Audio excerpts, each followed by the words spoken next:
John Pollock here alongside John Ramdine and Robin Black as we look ahead to 2017.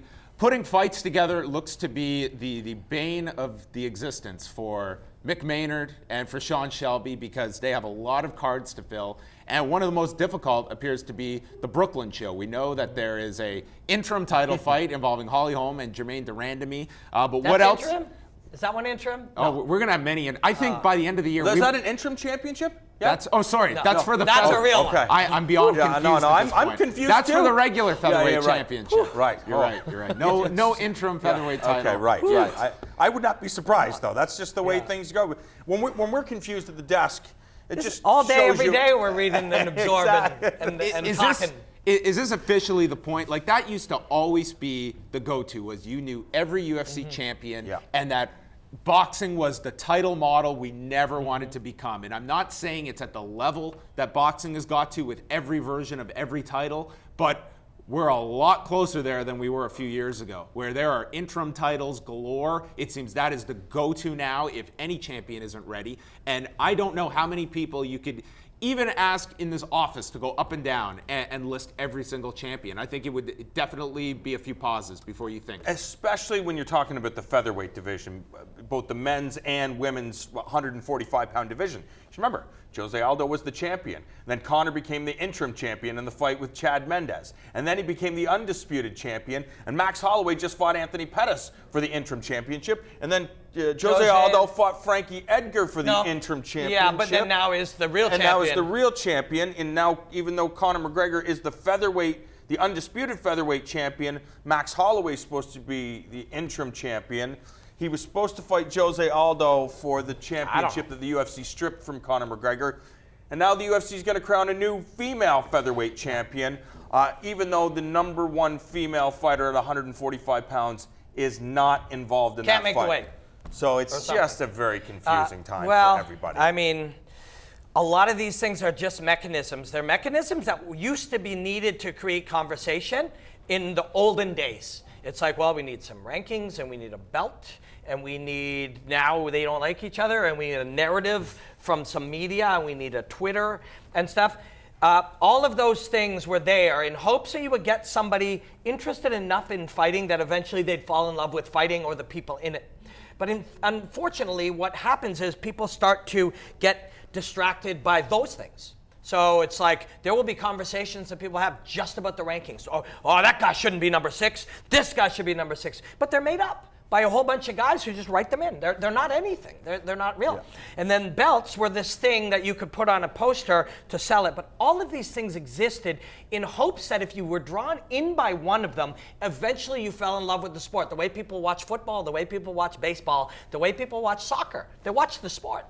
They watch the competition. But instead, Robin, those are the tools that do make a sport. Like swap out rankings and belts, and you have standings and the championship at the end of the season. But people don't obsess over those, do they? I mean, but that's. I don't think, to be honest, that much credence is given into the rankings at all at this point. I think people know. Exactly. And I think that's going to happen to belts. And I think that's okay. As long as... Then what do they mean, though? What's the point of having them? They don't really mean anything. They don't mean anything. They don't mean anything. Think so. They're supposed to mean the top person. They once meant something, but now that there's dozens and then hundreds, just like in boxing, which is how we started, eventually they become meaningless, which is not a big deal. If you fell in love with soccer, you just watch soccer. You watch your team all the time. You watch the game all the time. Which division are they in? What thing do they? I don't know, but Arsenal's playing, so we're going to watch it.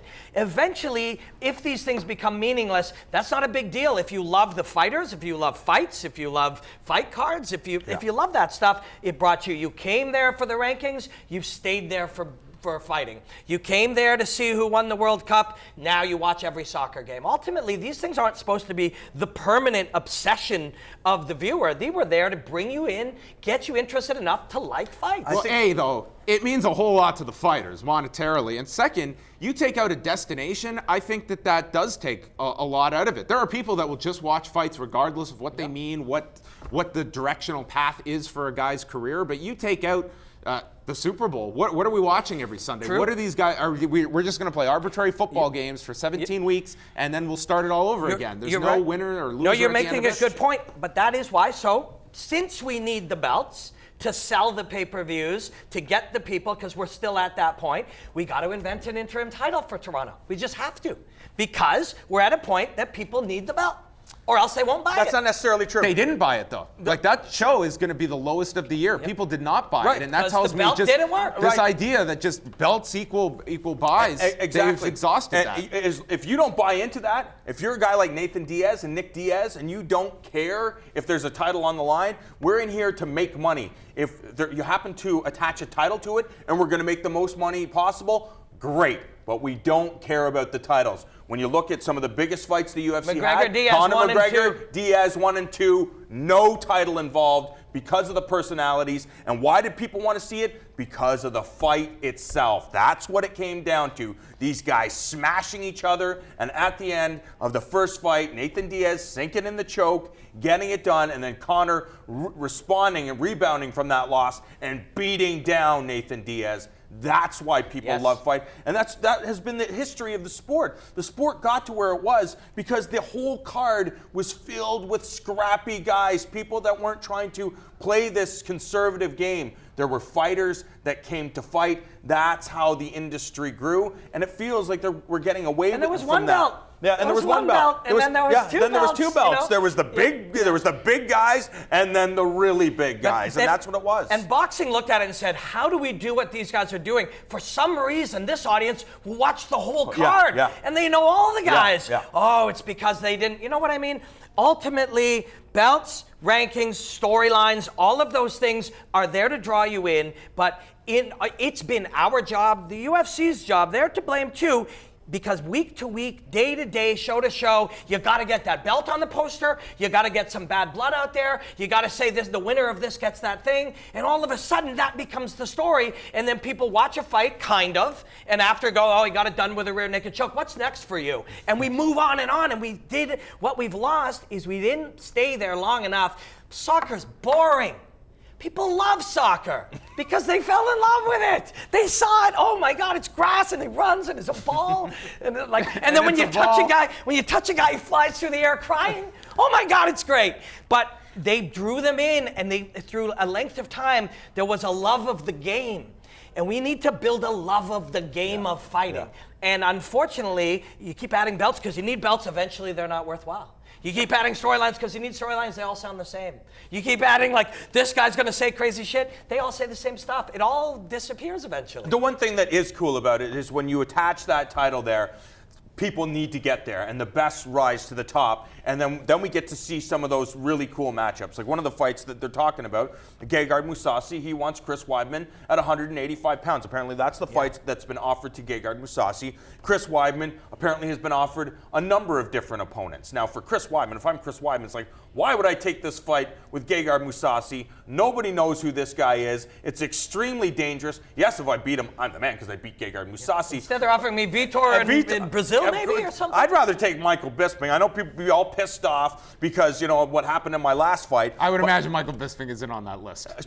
I'm sure he's not on that list, but as a fight fan, Michael Bisping and Chris Weidman would be pretty friggin' entertaining. All the lead up to that fight. I love Weidman. Exactly. I'd love to see Weidman. Of course, I love it too, but if you're looking at Chris Weidman as, hey, I'm trying to get the big prize too because I'm trying to make the most money possible, Gegard Mousasi is a very dangerous opponent because it's going to be very difficult for me to look good against a guy as good as Gegard Mousasi. And if I beat him, does anybody know who Gegard Mousasi is, save for the hardcore fans? Yes, now Gegard's starting to get some heat because he's like, you know what? I tried to play this game. You guys are all idiots. If you don't understand how good I am, again, I'm sorry, you're idiots. He turned on them too, and they like that. Yeah, exactly. The audience like that. So if he keeps doing that, I think he's going to get heat. But he's certainly getting heat from the hardcore fans. Will that translate into the Fox audience? While we are going to solve every single problem in 7 minutes, why do we care? Why should it matter whether or not people, if there's heat? Gegard Mousasi versus Chris Weidman is the fight.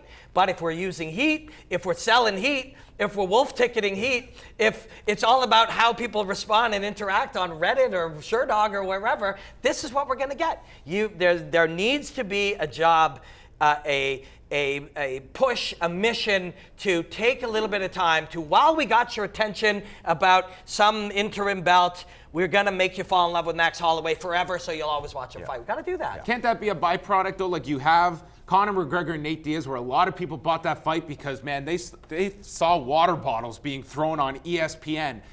They bought the show, and maybe they see, hey, who's this guy Mike Perry? Or who else is fighting? Are they showing up? Because many times that I've gone to these events, clearly I get there right at the very beginning, there's nobody in the audience. The audience doesn't get there. A lot of the audience doesn't get there to the main card. I've seen it. And even I've been in boxes. We're watching the fights, the whole main card of the pay-per-view starting, and people are not even interested till the Brocks and the Georges. Once upon a time they did. Yeah, so something has changed. Right. Something has changed. But that was your interest. And you pointed out before, a lot of this, the bigger audience, they're into spectacles. Whatever the spectacle is of the day. Oh, Conor McGregor, I'm sure I've seen him fight, but I know everybody is going to watch him fight, so I need to be a part of that, everybody. I think that's just, though, that's always going to be that audience. I think it's asking a lot of people that maybe, like, we are 24/7 following this stuff. I couldn't tell you anything about football or golf. There's people out there who they watch all of this stuff, and fighting takes up 10%.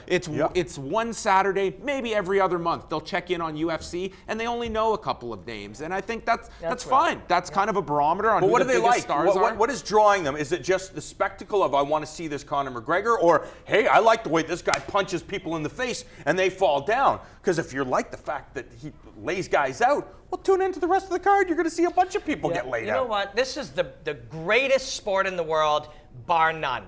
And the fact that we are having this conversation, I know it's reflective of thousands of conversations that go on. And when we were at the last show, the people over at TSN, which is the other broadcast partner in Canada, they started going there. And the things they kept saying to me was, the audience here is crazy. They debate everything. They're so passionate, and they get so angry if we screw something up. Because that's what it is to be a fight fan. And I hope this conversation is, and I know it is, reflective of thousands of other conversations. You know all this means? It's we really like this shit. All right. That's going to wrap it up for us, folks. 2017. Probably a lot of fights coming your way. Hopefully not too many interim titles.